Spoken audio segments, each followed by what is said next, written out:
Hello guys, എന്നോട് കുറേ ആൾ ഇൻസ്റ്റാഗ്രാമിൽ മെസ്സേജ് ചോദിക്കുന്നുണ്ട്, ബ്രോ എങ്ങനെയാണ് ഹെഡ്ഷോട്ട് അടിക്കുന്നത്, ഹെഡ്ഷോട്ട് അടിക്കാൻ പറ്റിയൊരു വീഡിയോ ചെയ്യുന്നത് എന്നോട് കുറേ ആൾ ചോദിക്കുന്നുണ്ട്. അപ്പോൾ ഞാൻ ആ വീഡിയോ ചെയ്യുക. അതിന് മുമ്പായിട്ട് നിങ്ങൾ ഈ വീഡിയോക്ക് ലൈക്കും ചെയ്യുക. നമ്മുടെ ചാനൽ ആദ്യമായിട്ട് വന്നവരാണെങ്കിൽ ഒന്ന് സബ്സ്ക്രൈബ് ചെയ്ത് സപ്പോർട്ട് ചെയ്യുക. ഓക്കെ, അപ്പോൾ നമ്മൾ ആദ്യം ശ്രദ്ധിക്കേണ്ടത് ഫോണിൻ്റെ സെൻസിറ്റിവിറ്റി ആണ്. നമ്മൾ ഫോണിൻ്റെ സെൻസിറ്റിവിറ്റി നമ്മൾ തന്നെ സെറ്റ് ചെയ്യണം. അത് ഞാൻ പറയാൻ കാരണം എന്താണെന്ന് വെച്ചാൽ എന്നോട് തന്നെ കുറേ ആൾ ചോദിക്കുന്നുണ്ട്, ബ്രോയുടെ സെൻസിറ്റിവിറ്റി എന്ന് പറഞ്ഞുതരുമോ, ബ്രോയുടെ ഫയർ ബട്ടൺ സൈസ് എന്ന് പറഞ്ഞുതരുമെന്ന്. അപ്പോൾ എൻ്റെ ഫയർ ബട്ടൺ സൈസും എൻ്റെ ഫോണിൻ്റെ സെൻസിറ്റിവിറ്റി കിട്ടിയിട്ട് നിങ്ങൾക്കൊരു കാര്യമില്ല. നിങ്ങളുടെ ഫോണിന് പറ്റിയൊരു സെൻസിറ്റിവിറ്റി നിങ്ങൾ തന്നെ കണ്ടെത്തുക. അപ്പോൾ ഗൈസ്, നമ്മൾ അടുത്ത ശ്രദ്ധിക്കുന്നത് എന്താണെന്ന് വെച്ചാൽ എനിമിനെ അടിക്കുമ്പോൾ ഡ്രാഗ് ചെയ്യേണ്ടത് എങ്ങനെയുള്ളതാണ്. അവർ നിൽക്കുന്ന ഒരു എനിമിനെ ഡ്രാഗ് ചെയ്യുമ്പോൾ നമ്മൾ നേരക്ക് ഡ്രാഗ് ചെയ്ത് കൊടുത്താൽ മതി. അതല്ല, ഒരു ഓടി കളിക്കുന്ന ഒരു എനിമിനെ ഡ്രാഗ് ചെയ്യുമ്പോൾ അതിനനുസരിച്ച് വേണം ഫയർ ബട്ടൺ നമ്മൾ ഡ്രാഗ് ചെയ്ത് കൊടുക്കാൻ. അതെന്താ ഞാൻ വീഡിയോൻ്റെ ലാസ്റ്റ് പറഞ്ഞുതരാം. അതിന് മുമ്പായിട്ട് നമുക്ക് നമ്മുടെ ഫോണിൻ്റെ റീകോൾ വർക്കണം.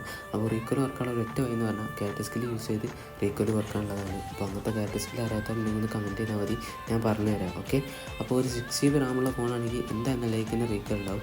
അതല്ല, ഈ ലോങ് ഡിവൈസ് കളിക്കുന്നവർക്ക് റീകോൾ കുറവായിരിക്കും. അത് ഞാൻ പറയാൻ കാരണം എന്താണെന്ന് വെച്ചാൽ ഈ ലോങ് ഡിവൈസിൽ ഞാൻ കളിച്ചതാണ്. അപ്പോൾ അന്ന് കളിച്ചൊരു കളിയുണ്ട്, അത് ഞാൻ ഇവിടെ ആദ്യം നിങ്ങൾക്ക് കാണിച്ചു തരാം. അപ്പോൾ അന്ന് കളിച്ചപ്പോൾ എനിക്ക് അല്ലെങ്കിൽ റീകോൾ നല്ല കുറവുണ്ടായിരുന്നു.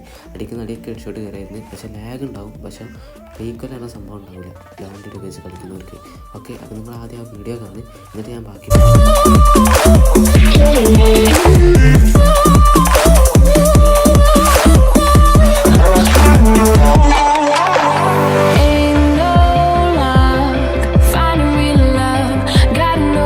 ഗൈസ്, നിങ്ങൾ വീഡിയോയും കാര്യങ്ങളൊക്കെ കണ്ട് അപ്പോൾ നിങ്ങൾക്ക് മനസ്സിലായിട്ടുണ്ടാവും ലോങ് റിവേഴ്സ് കളിക്കുമ്പോൾ റീകോൾ ആയിരിക്കും കുറവായിരിക്കും. ഓക്കെ, അപ്പോൾ നമ്മൾ അടുത്ത് ശ്രദ്ധിക്കേണ്ടത് ഓടുന്ന എനിമിനെ ഡ്രാഗപ്പ് ചെയ്യേണ്ടത് എങ്ങനെയാണെന്നാണ്. അപ്പോൾ ഒരു ഓടുന്ന എനിമിനെ ഡ്രാഗപ്പ് ചെയ്യുമ്പോൾ റെഡ് ഔട്ട് എനിമിയുടെ ദേഹത്ത് വെക്കാതെ ഡ്രാഗ് ചെയ്യുക. എനിമിയുടെ ദേഹത്ത് വെക്കാതെ ഡ്രാഗ് ചെയ്യുമ്പോൾ അതിലേക്ക് ഹെഡ്ഷോട്ട് കയറാനുള്ള ചാൻസ് കൂടുതലാണ്. അപ്പോൾ ഇതൊന്നുമല്ല ഇമ്പോർട്ടൻറ്റ് പറയുന്ന മുമ്പേ നിങ്ങളുടെ ന്യൂ ഫ്രണ്ട്സിന് ഈ വീഡിയോ ഒന്ന് ഇപ്പോൾ തന്നെ ഷെയർ ചെയ്യുക. ഓക്കെ, അപ്പോൾ ഇമ്പോർട്ടൻറ്റ് നോക്കുകയാണെങ്കിൽ നമ്മൾ ഒരു ടൈമിൽ ഒരു തരം ഡ്രാഗ് മാത്രം ചെയ്യരുത്. നമ്മൾ ഒരു ടൈമിൽ ഒരു തരം ഡ്രാഗ് മാത്രം ചെയ്യുമ്പോൾ അതിലേക്ക് റീകോൾ വരാനുള്ള ചാൻസ് ഉണ്ട്. നമ്മളിപ്പോൾ ഒരു കളി കളിക്കുമ്പോൾ അതിൽ 3 തരം ഡ്രാഗപ്പ് യൂസ് ചെയ്യണം. 3 തരം ഡ്രാഗപ്പ് എന്ന് പറഞ്ഞാൽ ഒന്ന് സിറ്റപ്പ് ഡ്രാഗപ്പ്, ഒന്ന് നോർമൽ ഡ്രാഗപ്പ്, ഒന്ന് ജമ്പർ ഷോട്ട്. അപ്പോൾ ഈ 3 ഡ്രാഗപ്പും ഒരു കളിയിൽ നമ്മൾ യൂസ് ആക്കുക. നമുക്കിപ്പോൾ ഒരു ടൈമിൽ സിറ്റപ്പ് ഡ്രാഗപ്പിൽ മാത്രം ഹെഡ്ഷോട്ട് കയറുന്നില്ല, ചിലപ്പോൾ ജമ്പർ ഷോട്ടിന് ഹെഡ്ഷോട്ട് കയറാം, അല്ലെങ്കിൽ നോർമൽ ഡ്രാഗപ്പിൽ ഹെഡ്ഷോട്ട് കയറാം. അപ്പോൾ നമ്മൾ ഒരു തരം ഡ്രാഗപ്പ് മാത്രം ചെയ്യുമ്പോൾ ഹെഡ്ഷോട്ട് കയറില്ല.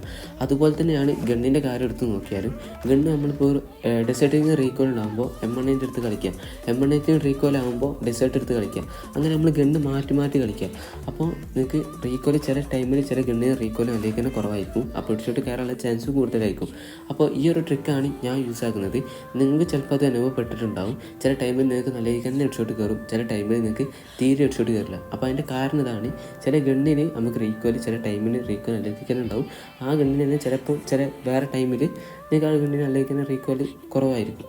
അങ്ങനെ അപ്പോൾ നിങ്ങൾ ഗണ്ണ് മാറ്റി ട്രൈ ചെയ്യുക. അതുപോലെ തന്നെ അതിൻ്റെ കൂടെ തന്നെ നിങ്ങൾ ഡ്രാഗപ്പും ഒന്ന് ചേഞ്ച് ചെയ്ത് നോക്കിയാൽ മാത്രം മതി, നിങ്ങളെ കളി സെറ്റ് ആവുന്നതാണ്. അപ്പോൾ നിങ്ങൾ മാക്സിമം ഈ ട്രിക്ക് ഒന്ന് ട്രൈ ചെയ്ത് നോക്കുക. വർക്കിംഗ് ആണെങ്കിൽ ഒന്ന് കമൻറ്റ് ചെയ്യുക. അപ്പോൾ അടുത്തൊരു വീഡിയോ നേരെ ബൈ ഗൈസ്.